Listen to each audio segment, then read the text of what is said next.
യൂട്യൂബിൽ black and white doll experiment എന്ന് search ചെയ്താൽ ഒരു വീഡിയോ കാണാൻ സാധിക്കും. അതിൽ വെളുത്തും കറുത്തും ശരീര നിറമുള്ള കുട്ടികളെ ഇരുത്തി അവരുടെ മുന്നിൽ വെളുത്തതും കറുത്തതുമായ രണ്ട് പാവകൾ വയ്ക്കുന്നു. എന്നിട്ട് അവരോട് അതിൽ ഭംഗിയുള്ള പാവ ഏതാണെന്നും ഭംഗിയില്ലാത്ത പാവ ഏതാണെന്നും ചോദിക്കുന്നു. അധികം വരുന്ന കുട്ടികളും ഭംഗിയുള്ള പാവയെ തിരഞ്ഞെടുത്തത് വെളുത്ത പാവയെയാണ്. കറുത്ത പാവ ഭംഗിയില്ല, കാരണം കറുത്തിരിക്കുന്നു എന്നും കറുത്ത കുട്ടികളടക്കം പറയുന്നു. Because he's white and he has two eyes. Which doll is the ugly doll? Why is that doll ugly? Because he's black. ഇത്തരത്തിൽ ഒരു സൗന്ദര്യ സങ്കല്പം പിഞ്ചു മനസ്സിൽ കടന്നുകൂടിയതിൽ എന്തായിരിക്കാം കാരണം? സൗന്ദര്യവും സൗന്ദര്യ സങ്കല്പങ്ങളും നമ്മൾ എങ്ങനെ സൃഷ്ടിച്ചു എന്നതിനെ പറ്റിയാണ് ഇന്നത്തെ വീഡിയോ. ആരോഗ്യമുള്ള കുഞ്ഞുങ്ങൾ ഉണ്ടാകണമെങ്കിൽ ആരോഗ്യമുള്ള മാതാപിതാക്കൾ ഉണ്ടാകണം. അതുകൊണ്ട് തന്നെയാണ് സ്വാഭാവികമായും ആരോഗ്യത്തിൻ്റെ ലക്ഷണമായി കരുതപ്പെടുന്ന ചെറുപ്പം തോന്നിക്കുന്ന പാടുകളില്ലാത്ത സ്കിന്നും ശരീരവൃത്തിയും ബോഡി പ്രൊപ്പോർഷൻ സിമെട്രിക്കലായ മുഖം എല്ലാം പൊതുവെ ഭംഗിയുടെ അടയാളങ്ങളാണ്. ഭംഗിയുള്ളതോ കലാപരമായതോ ആയ വസ്തുക്കളോട് നമ്മുടെ തലച്ചോർ ഏത് രീതിയിൽ പ്രതികരിക്കുന്നു എന്ന് പഠിക്കുന്ന ശാസ്ത്രശാഖയാണ് ന്യൂറോ എസ്തെറ്റിക്സ്. നമ്മുടെ മസ്തിഷ്കത്തിന് പൊതുവായി ഭംഗി തോന്നിക്കുന്ന ചില ഘടകങ്ങൾ കണ്ടെത്തിയെങ്കിലും സൗന്ദര്യം, ഭംഗി എന്നതിനെ കൃത്യമായ നിർവചനം ഇതുവരെ സാധ്യമായിട്ടില്ല. 2007 ചിബ യൂണിവേഴ്സിറ്റി നടത്തിയ ഒരു പഠനത്തിൽ നിറങ്ങൾ മനുഷ്യരുടെ തലച്ചോറിൽ എന്തുതരം സ്വാധീനമാണ് നടത്തുന്നത് എന്ന് പരിശോധിച്ചു. അങ്ങനെ ചുവപ്പ്, പച്ച, നീല നിറങ്ങളിലുള്ള ചിത്രങ്ങൾ പല ആളുകളെ മാറി മാറി കാണിച്ചു നോക്കി. ചുവന്ന നിറം ആങ്സൈറ്റി ഉണർത്തുന്നതായും നീല കാമനസ് ഉണർത്തുന്നതായും ശ്രദ്ധിച്ചു. മനുഷ്യർക്കെല്ലാവർക്കും ഈ നിറങ്ങൾ ഒരേ വികാരം ഉണർത്തുന്നു എന്ന് പറയാൻ കഴിയുമോ? ചൈനയിൽ ചുവന്ന നിറം സന്തോഷത്തിന്റെ പ്രതീകമാണ്.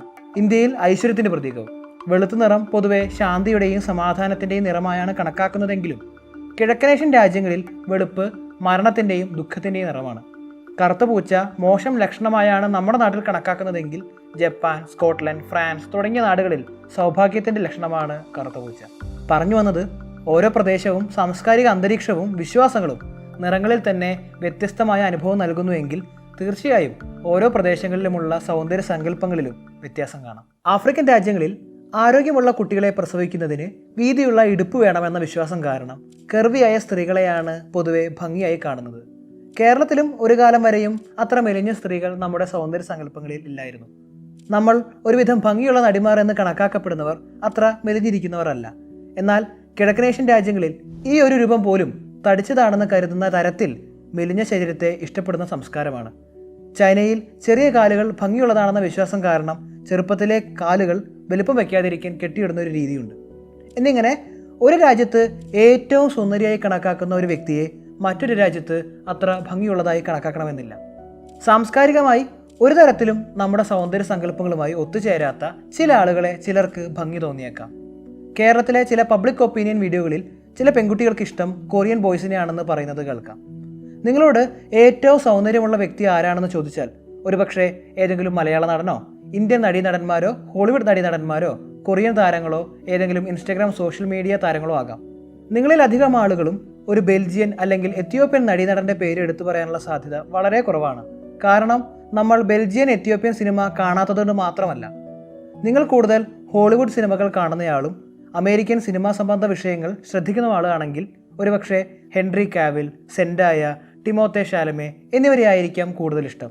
അല്ല, നിങ്ങൾ കൂടുതൽ Korean cinema, Korean drama, Korean musical video കാണുന്ന ആളാണെങ്കിൽ നിങ്ങൾക്ക് ഏറ്റവും കൂടുതൽ ഇഷ്ടം ജംഗ്വൂക്ക്, വി, ചാ ഉൻവു എന്നിവർ ആയിരിക്കും. മലയാള സിനിമകൾ കാണുന്ന 45-ന് മേലെ പ്രായമുള്ളവരാണെങ്കിൽ നിങ്ങൾക്ക് ഒരുപക്ഷെ ഉമ്മർ, നസീർ, ജയൻ എന്നിവർ സുന്ദരന്മാരായി തോന്നാം. നിങ്ങൾ ആ പ്രായത്തിലും താഴെയുള്ളവരാണെങ്കിൽ നിങ്ങൾക്കിവരെ അത്ര ഭംഗിയുള്ളതായി തോന്നണമെന്നില്ല. കാരണം നിങ്ങളുടെ സൗന്ദര്യ സങ്കല്പങ്ങൾ രൂപപ്പെടുന്നതിൽ നിങ്ങൾ കൺസ്യൂം ചെയ്യുന്ന മീഡിയ, നിങ്ങളുടെ സമപ്രായക്കാരുടെ താല്പര്യം, കാലഘട്ടത്തിലെ ട്രെൻഡ് എല്ലാം വളരെ പ്രധാനമാണ്. ഇതേ കാരണങ്ങൾ കൊണ്ട് തന്നെയാണ് ജീവനില്ലാത്ത കഥാപാത്രങ്ങളോട് വരെ ചിലർക്ക് ആകർഷണം തോന്നുന്നത്. ഇൻ്റർനെറ്റ് എല്ലാവർക്കും സുലഭമായി കിട്ടാൻ തുടങ്ങിയതോടുകൂടി കൂടുതൽ വൈവിധ്യമാർന്ന മുഖങ്ങൾ നിങ്ങൾക്ക് ഭംഗിയുള്ളതായി തോന്നാനിടയുണ്ട്. എന്നാൽ ഇതേ ഇൻ്റർനെറ്റ് തന്നെ നിങ്ങൾക്ക് പലതരത്തിലുള്ള അപകർഷതയും അത്ര ആരോഗ്യകരമല്ലാത്ത ചില സൗന്ദര്യ സങ്കല്പങ്ങളും സമ്മാനിക്കാനും സാധ്യതയുണ്ട്. ദക്ഷിണ കൊറിയയും ഉത്തര കൊറിയയും തമ്മിൽ 1950കളിൽ നടന്ന കൊറിയൻ യുദ്ധത്തിൽ അമേരിക്കയുടെ ഇടപെടലോടുകൂടി യുദ്ധം അവസാനിച്ചു.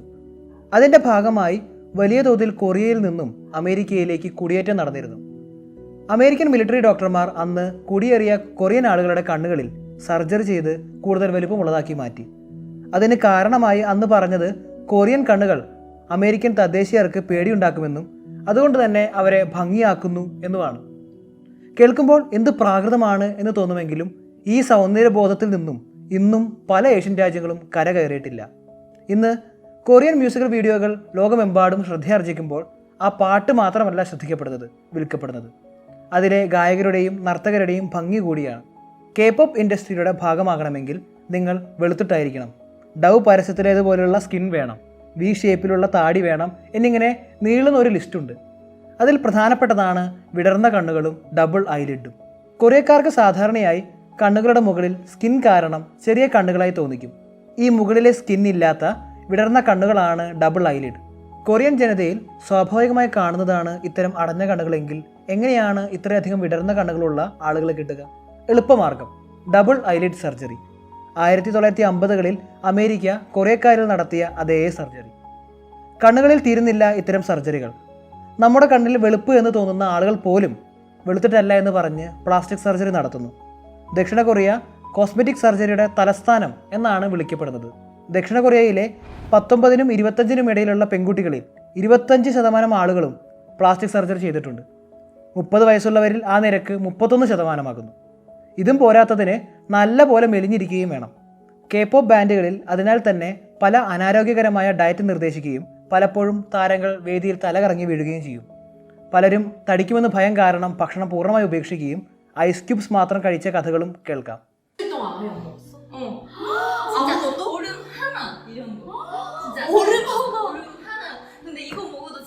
ഇത് സൗത്ത് കൊറിയയുടെ മാത്രം കാര്യമല്ല.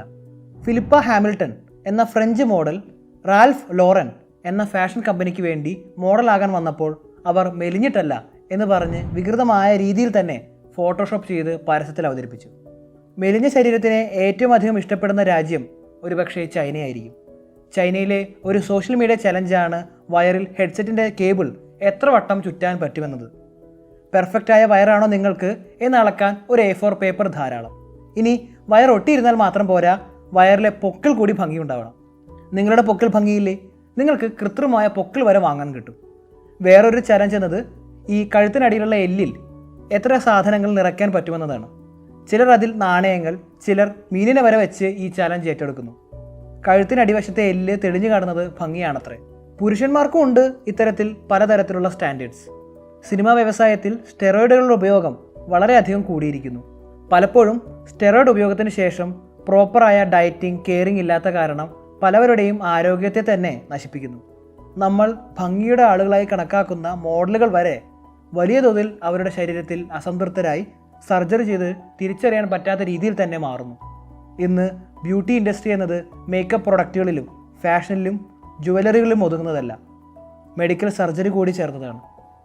പലതരം സർജറികൾ: കണ്ണിന് വലിപ്പം കൂട്ടാൻ, സ്കിൻ ടൈറ്റ് ആവാൻ, ചുണ്ടിന് വലിപ്പം കൂട്ടാൻ, ബ്രസ്റ്റിനും ബട്ടക്സിനും വരെ വലിപ്പം കൂട്ടാൻ എന്നിങ്ങനെ സർജറികളുടെ നീണ്ട നിരയാണ്. ഉയരം കുറവ് പരിഹരിക്കുന്നതിനായി ഒരു സർജറിയുണ്ട്. കാലുകളിലെ എല്ല് പതിയെ പതിയെ സെപ്പറേറ്റ് ചെയ്യും. അതിനിടയിൽ പുതിയ എല്ല് വളർത്തും. വളരെയധികം അപകടം നിറഞ്ഞൊരു സർജറിയാണിത്. ശരീരം പൊരുത്തപ്പെട്ടില്ലെങ്കിൽ പഴുപ്പ് കയറാനും കാല് ഉപയോഗമില്ലാതെ മാറാനും സാധ്യതയുണ്ട്. ഇത്രയും അപകട സാധ്യത ഉണ്ടായിട്ടും ആളുകൾ ഈ സർജറി ചെയ്യാൻ തയ്യാറാവുന്നു എന്നത് ചിലർക്കെങ്കിലും ആശ്ചര്യമുണ്ടാക്കാം. സോഷ്യൽ മീഡിയയുടെ വരവോടുകൂടിയാണ് ഇത്തരം എക്സ്ട്രീമായ സൗന്ദര്യ സങ്കല്പങ്ങൾ സാധാരണക്കാരായ മനുഷ്യരെയും വലിയ തോതിൽ സ്വാധീനിക്കാൻ തുടങ്ങിയത്. ഇൻസ്റ്റഗ്രാം, ടിക്ടോക്ക് സെലിബ്രിറ്റികൾ പലതരത്തിലുള്ള ഫിൽറ്ററുകൾ ഉപയോഗിച്ച് വികലമായ സൗന്ദര്യ സങ്കല്പങ്ങൾക്ക് രൂപം കൊടുക്കുന്നു. കാലുകൾ നീണ്ടിരിക്കാനുള്ള ഫിൽറ്റർ, മസിൽ പെരുപ്പിച്ച് കാണിക്കാനുള്ള ഫിൽറ്റർ, മുഖം മെലിഞ്ഞിരിക്കാനുള്ളതും മെലിഞ്ഞിരിക്കാൻ തന്നെയുള്ള ഫിൽറ്റർ എന്നിങ്ങനെ ഫിൽറ്ററുകളായി ബ്യൂട്ടി സ്റ്റാൻഡേർഡ്. ഇത് തിരിച്ചറിയാതെ പോകുന്ന ആളുകൾ തൻ്റെ ശരീരത്തിൽ ഈ മാറ്റം വരുത്താൻ സർജറികളുടെ സാധ്യതകൾ തേടിപ്പോകുന്നു. 2022 കോവിഡ് ലോക്ക്ഡൗൺ സമയത്താണ് ഏറ്റവും അധികം പ്ലാസ്റ്റിക് സർജറിയുടെ അളവ് വർദ്ധിച്ചത്. കാരണം ഒരുപക്ഷെ ഇത്തരം സോഷ്യൽ മീഡിയ ഉപയോഗം കൂടിയത് ഈ സമയത്താണെന്നതുകൊണ്ടാകാം. ഇങ്ങനെ പ്രാകൃതമെന്ന് നമുക്ക് തോന്നുന്ന ഓരോ സൗന്ദര്യ സങ്കല്പങ്ങൾ ഇന്നെന്നല്ല എല്ലാ കാലത്തും ഒരുവിധം എല്ലാ രാജ്യങ്ങളും പിന്തുടരുന്നുണ്ട്. പല സൗന്ദര്യബോധവും നിരവധി ആളുകൾക്ക് ബുദ്ധിമുട്ടുണ്ടാക്കുന്നുണ്ട്. നമുക്ക് പരിചയമുള്ള സുഹൃത്തുക്കളിൽ പലരും സെൽഫി പോലും എടുക്കാൻ ഭയപ്പെടുന്നവരാണ്. പലരും പറഞ്ഞ് ഞാൻ കേട്ട കാര്യം, കൈ കറുത്തതായതുകൊണ്ട് സെൽഫി എടുക്കാൻ ഇഷ്ടമല്ല എന്നും ബ്ലാക്ക് ആൻഡ് വൈറ്റ് ഫിൽറ്റർ മാത്രം ഇട്ടേ ഫോട്ടോ എടുക്കാറുള്ളൂ എന്നാണ്. ഇതിനെയാണ് സെൽഫി ഡിസ്മോർഫിയ എന്ന് പറയുന്നത്. 2017 ഒരു സർവേ പ്രകാരം അമേരിക്കയിൽ സെൽഫി എടുക്കുമ്പോൾ ഭംഗിയുണ്ടാവാൻ വേണ്ടി പ്ലാസ്റ്റിക് സർജറിക്കായി വരുന്നവരുടെ എണ്ണം 55% വർദ്ധിച്ചു എന്നതാണ്. ഇന്ത്യ രാജ്യത്ത് 78% സ്ത്രീകൾ അവരുടെ ശരീരത്തിൽ തൃപ്തരല്ല. നമ്മുടെ അടുത്ത സുഹൃത്തുക്കളിൽ പലരും നമ്മളറിയാതെ പലതരത്തിലുള്ള ഭയത്തിൽ ജീവിക്കുന്നുണ്ട്. നമ്മൾ തന്നെ അറിഞ്ഞും അറിയാതെയും പല ആളുകളുടെ അഭിപ്രായങ്ങൾ കേട്ട് നമ്മുടെ ഇഷ്ടങ്ങളിൽ തന്നെ മാറ്റം വരുത്താറുണ്ട്. ഓർക്കേണ്ടത്, സൗന്ദര്യം എന്നത് എല്ലാ കാലത്തും മനുഷ്യൻ ശ്രദ്ധിക്കുന്ന, സംസാരിക്കുന്ന വിഷയമായിരിക്കും. സോഷ്യൽ മീഡിയയും പരസ്യവും സിനിമയും എല്ലാ കാലത്തും അതാത് കാലത്തെ സൗന്ദര്യ സങ്കല്പത്തെ ഉപയോഗപ്പെടുത്തും. നമ്മളിൽ അപകർഷത ഉണർത്തുന്ന പുതിയ തരം സൗന്ദര്യ സങ്കല്പങ്ങൾ എല്ലാ കാലത്തും സമൂഹത്തിൽ ഉണ്ടായിരിക്കുകയും ചെയ്യും. അസാധ്യമെന്ന് തോന്നിക്കുന്ന സൗന്ദര്യ മാതൃകകളാണ് ഇന്നത്തെ കച്ചവടം. അപകർഷതയാണ് ഏറ്റവും വലിയ ആയുധം. അടുത്തിടെ പല കമ്പനികളും ആർട്ടിഫിഷ്യൽ ഇൻ്റലിജൻസ് ഉപയോഗിച്ച് ഫാഷൻ ഷോകളും പരസ്യങ്ങളും ചെയ്യാൻ തുടങ്ങിയിരിക്കുന്നു. നമ്മുടെ സൗന്ദര്യ സങ്കല്പങ്ങൾ എന്നത് വെളുപ്പും ആകാരവടിവും മാത്രമാകുന്ന സാഹചര്യത്തിൽ ആർട്ടിഫിഷ്യൽ ഇൻ്റലിജൻസിന് ഒരേ അച്ചിൽ വാർത്ത പോലെയുള്ള സുന്ദരന്മാരെ നിർമ്മിക്കാനാകും. എന്നാൽ വൈവിധ്യമാർന്ന മുഖങ്ങളിൽ നോക്കി നിങ്ങൾ ഭംഗിയുള്ള ആളാണെന്ന് പറയുമ്പോൾ അവർ നൽകുന്ന ചിരിക്ക് പകരമാകുന്നില്ല. I'm just taking pictures of things I find beautiful. Oh, I see.